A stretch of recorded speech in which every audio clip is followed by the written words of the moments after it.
sampai ada ojek payung. Kalau ada payung itu kita bayar ngojekin payung ke makam doang gitu. Kalau di misal kayak es kelapa, orang haus nggak? Haus ya. Haus, bener. Gitu aja. Kita tuh kadang-kadang sebagai anak muda kita sekalian curhat aja ya. Kadang-kadang kita tuh karena namanya kita suka kadang-kadang bertabrakan sama orang tua yang di sini. Jadi kita itu membutuhkan lidah orang. Apa sih yang ditangkap kira-kira Desa Pagelaran tuh punya potensi nggak sih gitu kayak usaha gitu? Di lingkungan yang kayak gini nih sawah terus. Kita ada sendiri anak-anak mudanya Mas, mohon maaf ya. Kita itu lebih seneng kerja di pabrik, nanti pulang lagi kayak gini. Kerja di pabrik, pulang bingung lagi nanti. Kerja di pabrik, ngumpul ini, pulang bingung lagi. Karena kalau mau usaha tuh kadang-kadang bingung jualnya kemana. Kita tuh beneran gak punya pengetahuan soal apapun gitu. Ya katakanlah bahasa ilmiahnya, bego kita mah gitu. Susah gitu kalau mau usaha tuh, susah banget gitu. Makanya pas datang Mas kesini, seneng banget gitu punya partner, punya temen yang punya pengalaman, punya apa ya? Ya minimal ngerti lah di lapangan tuh harusnya kayak gimana. Kira-kira nih di Desa Pagelaran tuh ada nggak sih potensi ke sana gitu?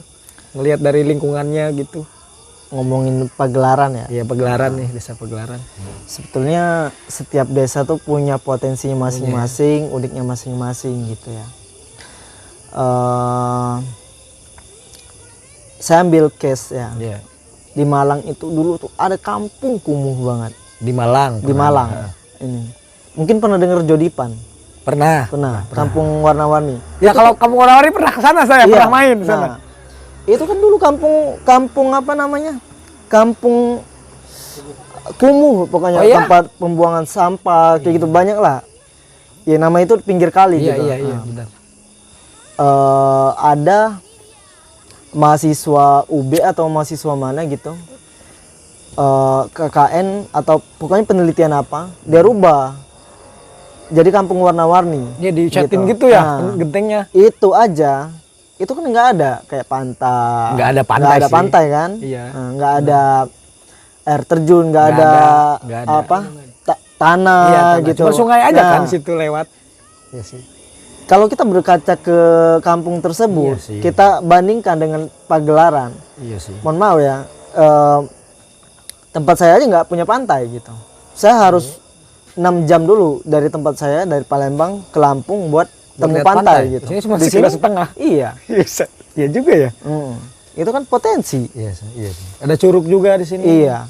Dan pantainya juga bagus. Iya. Orang Jakarta punya pantai bagus nggak? Enggak, kotor sih. Warnanya hitam. Ini black pantai. Iya. Pantai hitam. Kayak gitu.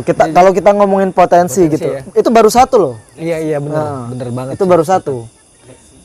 Berarti memang kita harus sering-sering ngobrol sama anak mudanya sih Mas. Iya. Soalnya kita mah baru-baru ngeliat pantai itu kayak aduh biasa aja gitu. Cuman ya intinya sekarang sih akses informasi, akses apa namanya pengetahuan udah sangat inilah. Mungkin sering-sering aja kayak nonton YouTube atau apa gitu kan tentang memanfaatkan potensi atau apa kayak gitu. Secara tidak langsung kan itu akan ngubah mindset tadi gitu kan. Kita tuh kadang-kadang sebagai anak muda kita sekalian curhat aja ya. Kadang-kadang kita tuh karena namanya kita suka kadang-kadang bertabrakan sama orang tua yang di sini. Jadi kita itu membutuhkan lidah orang lain gitu untuk mengatakan sesuatu ke orang tua kita yang ada di sini. Karena kalau lidah anaknya gitu, kita anak muda nih ngomong kayak anak kecil lucu gitu, cara main orang tua gitu. Kita mau berubah, cuman orang tuanya kadang-kadang nggak setuju gitu. Jadi makanya pas, ya kayak misalnya mengelola pantai nih dengan cara yang bagus gitu. Nanti ada mindset kayak gini dikit dia, maaf ya, ada nanti orang tua bilang ngapain bukan tempat maksiat gitu di sini gitu. Jadi kita mengendorkan semangat anak muda gitu kadang-kadang gitu. Kayaknya butuh lidah kayak Mas gitu. Kalau Mas yang ngomong kayaknya meyakinkan anak orang tua maksudnya. Kita jadi punya dorongan spirit gitu loh Mas. Ya memang diinikan lagi sih apa namanya, sesuaikan lagi sama kebudayaan desanya masing-masing. Ya kayak di sini kan banyak pesantren gitu, di sini banyak banget pesantren. Wisata religi mungkin. Enggak yang melulu soal potensi alam gitu. Enggak mesti yang pantainya harus digambarin foto penguin, kupu-kupu, minion gitu ya. Enggak mesti ya. Religi bisa sih, karena di sini ada beberapa pantai yang ada tempat penjarahannya Mas. Tapi bukan buat tempat religi di sini mah, pesugihan. Di sini mah ada banyak tempat pesugihan. Jadi pengen kaya ke pantai jarah gitu. Gitu. Oh berarti memang Ya harus disesuaikan lah biar bisa diterima juga gitu. Jadi potensinya gede sebenarnya, ada banget gitu ya. Ya, Sangat ada. ada lah gitu ya. Tinggal memanfaatkannya aja, berarti gimana ya. Betul. Rencana Mas nih ke depan nih, di hari-hari selanjutnya masih rencananya masih memonitoring atau gimana sih keadaannya, mau ngecek-ngecek? Kalau untuk 1 bulan pertama sih memang saya harus kenal dulu ya. Desa Pagelaran itu secara umum, terus ya harus kenal secara karakter Yang gitu. kompleksnya apa aja. Gitu. Iya Kalau untuk sih. bulan pertama sih. Bener. Baru nanti di bulan berikutnya sampai setahun ke depan apa namanya? Baru tuh mulai ada kalau ada program jalan gitu di monitor, didampingin. Rata-rata gitu Mas di sini tuh kadang-kadang kalau ada ini maaf ya, kalau ada kegiatan, ada program dari luar nih masuk nih misalnya bantuan nih, set dibeliin barang misalnya. Tanaman atau apa gitu, nanti warga disuruh nanam, pulang. Jadi udah gitu doang gitu. Jadi kayak udah selewat aja. Misalnya nih nanam rumah, maaf ya, rumah sehat misalnya, yang tanaman di rumah gitu, yang greenhouse gitu. Ditanemin, nanti ditinggalin pulang, isinya malah jadi rumput gitu. Gitu-gitu doang. Jadi nggak pernah ada nih pendampingan yang sampai setahun gitu. Bener sih. Iya bener, emang faktanya gitu ya, maaf ya kawan-kawan yang sudah membuat greenhouse tapi isinya rumput. Iya, kayak misalnya nih ada kegiatan nanam pohon bakau di pinggir pantai nih, ditanemin aja, udah nanti seminggu ditinggalin pulang, padahal kalau kena ombak dikit aja udah hilang gitu tanamannya gitu. Nggak beneran didampingi dengan bener gitu. Iya, nggak check and balance-nya jelek gitu. Yang penting kan turun dan cair. Ya gitu, mindsetnya bener sih Mas sekarang kalau daerah kita tuh yang penting cair gitu, udah gitu. Makanya pas Mas mau bilang dampingin setahun, kaget. Oh, ada lah orang dampingin sampai 1 tahun, gila sih gitu ini orang ini. Serius banget gitu, ini serius, lebih serius dari Jokowi nih. Ya. Berarti potensi ada untuk anak-anak pemuda Pagelaran. Kira-kira menurut Mas deh saran aja nih ya, untuk anak-anak muda nih kayak saya nih, yang banyak nih yang nganggur temen-temen gitu.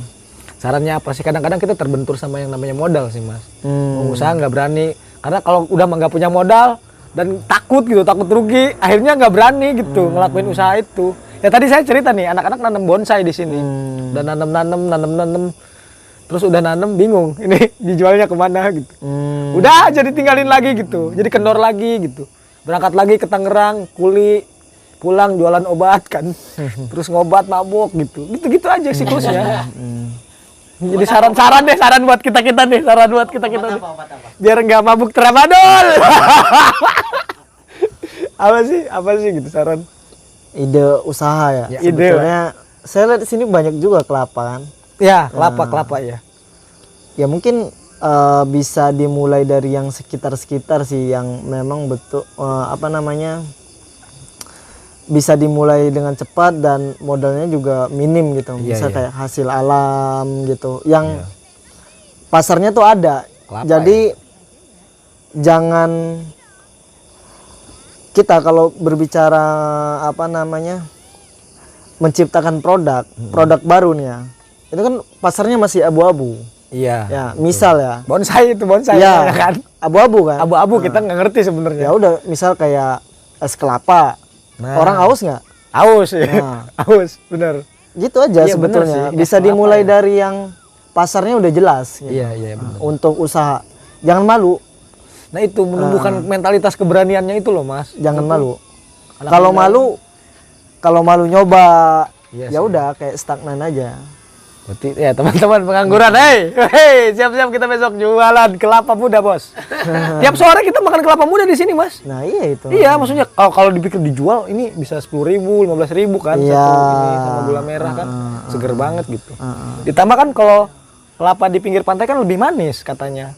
Iya, Iya. rasanya lebih manis kalau di pinggir pantai. Nah itu. misalnya tadi kita kelola pantai dengan baik, terus banyak yang datang, orang mau minum nggak? Mau kelapa nggak? Di sini pasti minum. Nah iya makanya. Amer.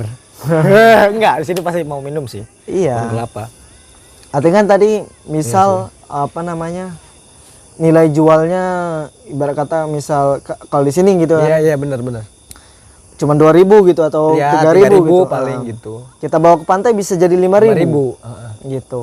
Oh, berarti memang ada sinergi nanti ya kalau pantainya dikelola dengan Iya. baik, nanti unit-unit usaha yang lain tuh kayak ngikut Iya, ya gitu. betul. Sangat potensial. Ingat teman-teman, kalau pantai kita dikelola, saya jual kelapa.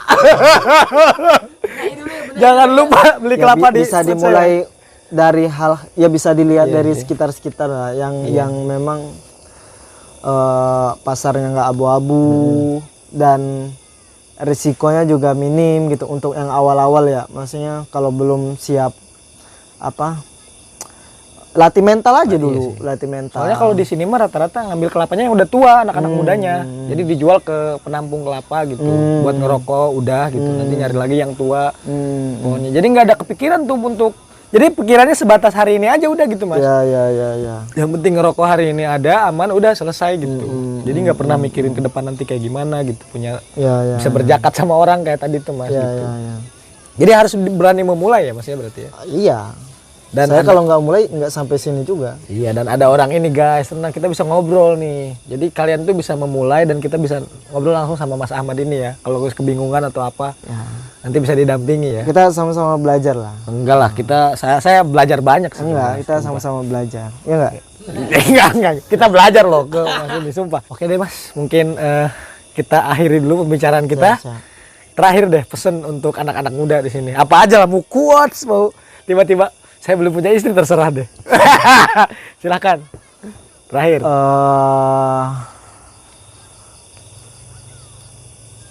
5 tahun ke depan itu, ini rektor saya ini. Ya. Kamu itu ditentukan dengan siapa kamu berteman, buku apa yang kamu baca. Itu aja. Terima kasih guys. Tepuk tangan guys. 5 tahun ke depan kamu akan ditentukan dengan siapa kamu berteman dan buku apa yang kamu baca. Berarti saya jadi waliullah ini. Saya baca Quran, berteman dengan kiai-kiai saya. Bercanda guys. Oke, terima kasih. Saksikan terus Jalur Evakuasi. Jangan lupa di subrek dan like and comment. Yo.